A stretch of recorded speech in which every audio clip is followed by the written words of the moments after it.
Inspirations இல்லாமல் cinema பண்ண முடியாது. அண்ட் நான் வந்து never went to schools went to சினிமாஸுங்கிற மாதிரி அங்கேருந்து கற்றுக்கிட்டது தான்.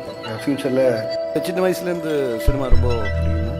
சின்ன வயசுலேருந்தே சினிமா ரொம்ப பிடிக்கும். அதாவது ஜென்ரலாகவே எங்கள் ஃபேமிலிக்கே வந்து ஒரே என்டர்டெயின்மெண்ட். ஒரு சினிமான்றது வந்து மோர் தென் சினிமாவை பார்ப்பாங்க.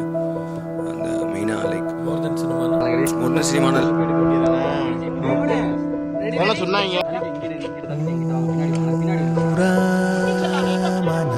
ஒரு ஃபில்ம் மேக்கராக இருக்கிறதுன்றது வந்து it is a continuous process of decision making. நீங்கள் வந்து ரைட் ஃப்ரம் டிசைடிங், நீங்கள் இன்ஜினியரிங் படிச்சுட்டு வீட்டில் வேலைக்கு போக சொல்லுவாங்க, இல்லை நான் வந்து ஃபில்ம் மேக்கர் ஆகலாம்னு நினைக்கிறேன் அப்படின்னு டிசைட் பண்ணுறீங்களா, அந்த மொமெண்ட்லேருந்து until the end of your career you need to keep making decisions. எல்லாருடைய லைஃப்பும் அப்படி தான். ஃபில்ம் மேக்கருக்கு வந்து நிறைய அந்த டெசிஷன்ஸ் வந்து நம்ம கரெக்டாக பண்ணணும். அண்ட் பேலன்ஸ் இருக்கணும். காம்ப்ரமைஸ் பண்ணாமல் பண்ண முடியும். காம்ப்ரமைஸில் பேலன்ஸ் இருக்கணும்.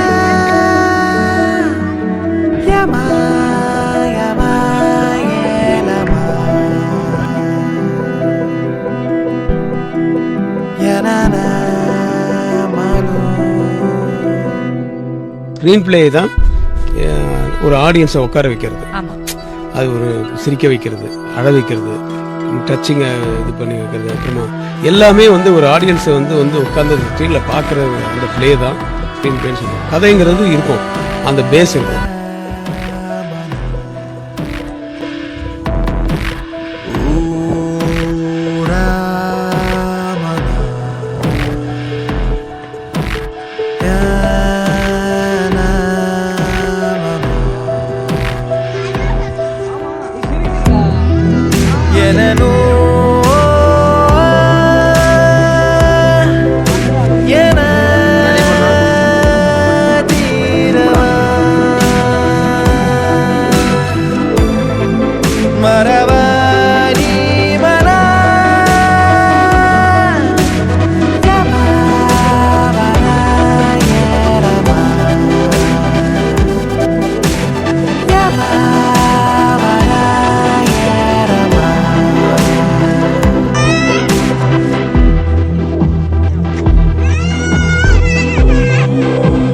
கதை சரியா இருந்துச்சுன்னா கொஞ்சம் சுமாரான மேக்கிங்ல கொஞ்சம் 2 ஷாட் மிஸ் ஆனா கூட அது தானா போய் சேர்ந்துக்கும். நீங்க சரியில்லாத கதையை எத்தனை ஆங்கிள் எத்தனை ஷாட்ல ரகரகமா எடுத்திருந்தாலும் அது உள்ள போட்டு பார்த்தோம்னா அது பொருந்தவே மெயின் ஸ்கிரிப்ட்.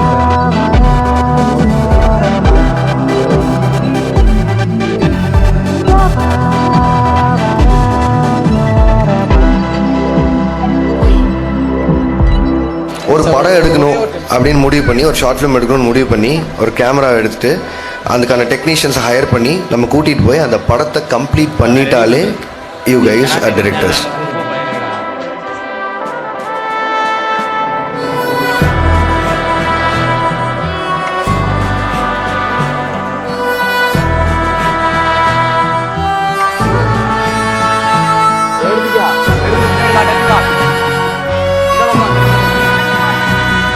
ஒரு படம் பாட்டு வந்தால் அதை ரொம்ப டீட்டெயிலாக அனலைஸ் பண்ணுறது. ஸோ சின்ன வயசுலேருந்தே இருக்குது. ஒரு ஃபில்மை பார்த்து